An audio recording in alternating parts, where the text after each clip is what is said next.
just over 3 hours from Estonia's capital, deep in a forest near the borders of Latvia and Russia, something sits listening.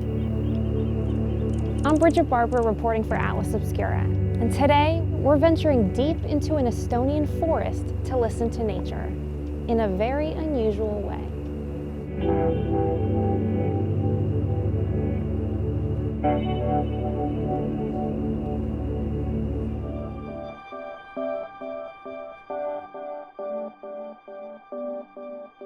About half of Estonia is completely covered in forests, leading to the country having some of the cleanest air in the world. Estonia is one of a handful of countries to exercise every man's right, which is the collective right to access just about any natural area you want at no cost, as long as it's for leisure activities like fishing or camping or even picking berries. The forest here is yours to explore. The value of their abundant natural resource can be seen across Estonian history. It inspired much of their folklore and continues to inspire in the arts.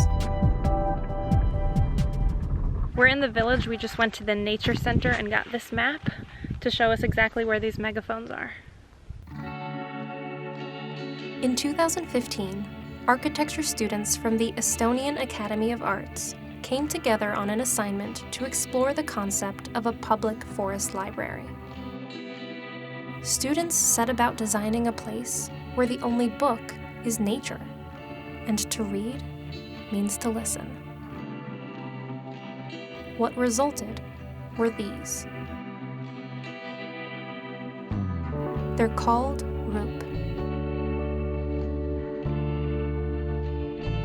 3 enormous megaphones that appear as if from nowhere.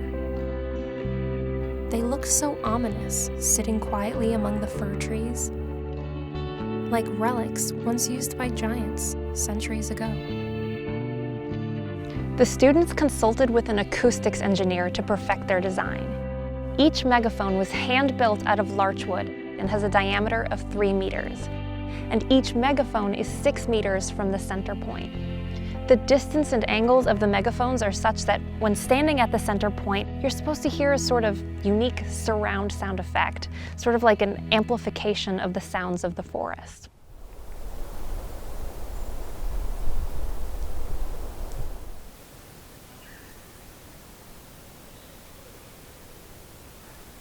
These, of course, aren't going to work like electric megaphones, but there's a deliberate element of having to use your mind to really appreciate what you hear.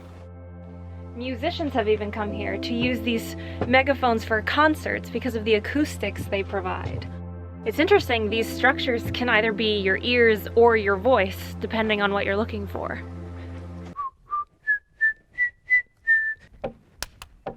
Sunshine on my shoulders makes me happy. I can't sing that tune.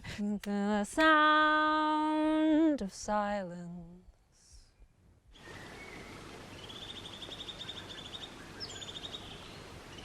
It's gotten a little bit later now, and now the bird sounds are really picking up. You know, I can't really tell if standing in the middle is any louder than standing, off to the side. I almost feel like this works a little bit better if you put your head at the small part.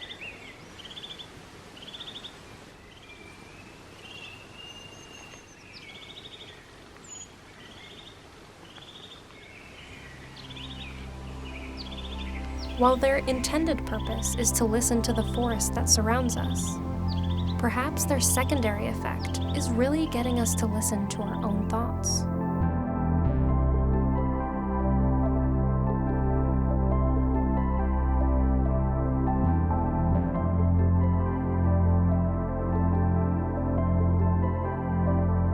The cell phone reception here is spotty at best, giving you a chance to really be present.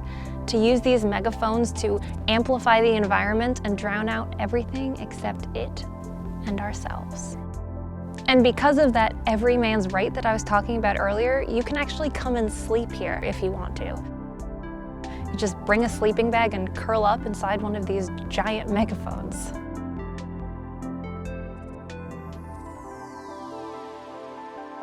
The other side to this is, of course, these megaphones are now a bit of a tourist draw.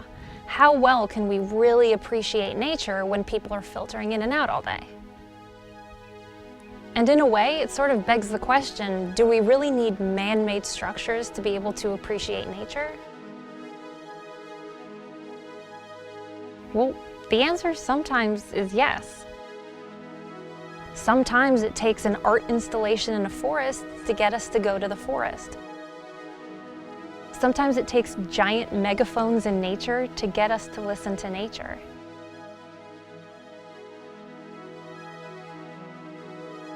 Thanks so much for watching.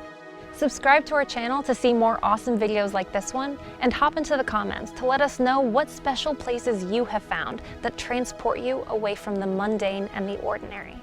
And to see more of my personal content, check out youtube.com/thecuriousworld.